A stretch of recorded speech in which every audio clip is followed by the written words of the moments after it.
మిత్రులందరికీ నమస్కారం. Journey with శ్రీవేల్కి స్వాగతం. చాలా గ్యాప్ ఇచ్చాం, బట్ ఈ జర్నీ ఇప్పుడు ఎందుకు ముఖ్యం అంటే ఎలక్షన్స్ వస్తున్నాయి. ఎలక్షన్స్కిను మన జర్నీకి ఏమిటి సంబంధం అంటే 15 ఏళ్ల క్రితం 2009లో పార్లమెంట్కి లోక్సత్తా తరఫున పోటీ చేయడం జరిగింది. అప్పుడు అనేక అనుభవాలు జరిగినాయి. అంటే సమాజానికి ఏదైనా చేయాలి అంటే అధికారం ఉండాలి అన్న యాంగిల్లో. సో అటువంటి పరిస్థితుల్లో మనం వెళ్ళినప్పుడు why can't we do something seriously అని ఆలోచించాం. సో బోల్డ్ అనే అనుభవాలు ఉన్నాయి. అనుభవాల్ని మెల్లిమెల్లిగా నేను మీతో పంచుకుంటుంటాను. కానీ ఒక మేధావి, ఒక కమిట్మెంట్ తోటి ప్రజలు నమ్మిన వ్యక్తి మళ్ళీ వెనక్కి వెళ్ళిపోతే ఎంత బాధగా ఉంటుందో అందులో ఇన్వాల్వ్ అయ్యి చాలా సాక్రిఫైస్ చేసిన నాలాంటి అనేక మందికి అది అనుభవం.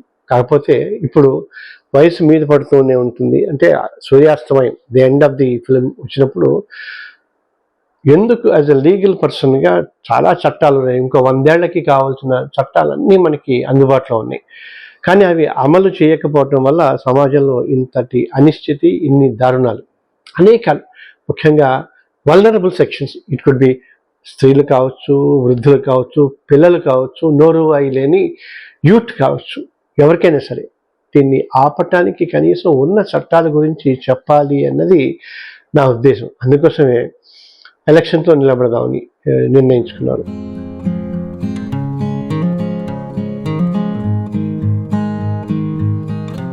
అంటే ఎలక్షన్స్లో నిలబడితేనే మనం ఏదన్నా చేయగలమా అంటే ఖచ్చితంగా మన వాయిస్ వింటారు. ఇన్ఫ్యాక్ట్ అసలు ఎలక్షన్స్ అంటే ఇప్పుడు నాకు పెద్దగా ఇంట్రెస్ట్ లేదు. ఎందుకంటే నా పర్సనల్ ఒపీనియన్ ప్రకారం 60 ఏళ్ల లోపల వాళ్ళే ఎలక్షన్స్లో నుంచోవాలి. పైబడ్డ నాలాంటి వాళ్ళకి వెన్నుదన్నుగా ఉండి కొంత సపోర్ట్ సిస్టమ్ని ఎక్స్టెండ్ చేస్తే సరిపోతుంది ఈ దేశానికని. కానీ మిగతా వాళ్ళు ఎవరు ఈ ఆలోచనతో ముందుకు రానప్పుడు తప్పనిసరి పరిస్థితుల్లో వాయిస్ రేస్ చేయడానికి, అంటే మెసేజ్ ఇవ్వటానికి నేను నిర్ణయం తీసుకోక తప్పట్లేదు. దాన్ని తీసుకున్నాం. దానికి అన్ని చట్టాలని అందరినీ ఒకేసారి మొత్తం ప్రపంచాన్ని, దేశాన్ని, రాష్ట్రాన్ని, ఆఖరికి జిల్లాని కూడా మార్చలేవు. కానీ ఒక చట్టం, ప్రజా సంక్షేమం కోసం చేసిన ఒక చట్టాన్ని పర్ఫెక్ట్గా అమలు చేయగలిగితే కనీసం ఒక ప్రాంతంలో, అంటే ఎప్పుడో 15-20 ఏళ్ల క్రితం మీ అండ్ మై స్ట్రీట్ అని మొదలుపెట్టాం. ఇప్పుడు మీ అండ్ మై విలేజ్ అన్న యాంగిల్లో అనుకుంటున్నాం. ఇప్పుడు ఈ ఎలక్షన్స్ కంటే ఈ నెల 2 నెలలకి సంబంధించినంత వరకు మీ అండ్ మై కాన్స్టిట్యున్సీ అని అనుకుంటే దానికి సంబంధించినంత వరకు కనీసం మోడల్గా ఒక్క కాన్స్టిట్యున్సీని కూడా ఎందుకు చూపించలేమన్న ఆలోచనే ఈ నిర్ణయానికి దారితీసింది. Maintenance and protection of parents and senior citizens act అని ఒకటి వచ్చింది, 2007లో వచ్చింది. దానికి సంబంధించినంత వరకు 4 ఏళ్ల తర్వాత 2011లో రూల్స్ వచ్చాయి. గెజెట్ 2016లో తెలంగాణ మళ్ళీ సపరేట్గా ఇచ్చింది ఈ రాష్ట్రానికి సంబంధించినంత వరకు. బట్ ఎంతవరకు వృద్ధుల్ని మనం రక్షించుకోగలుగుతున్నాం అని ఆలోచించాలి.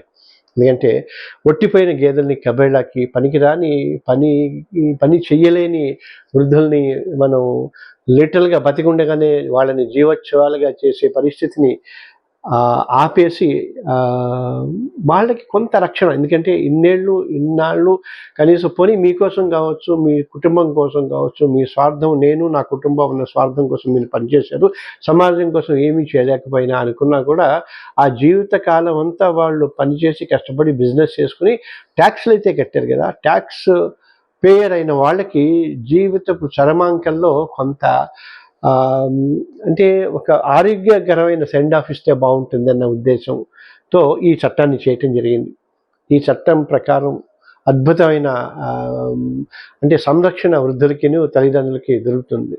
ఈ మధ్య మనం సోషల్ మీడియా వచ్చిన తర్వాత చాలా చూస్తూనే ఉన్నాం.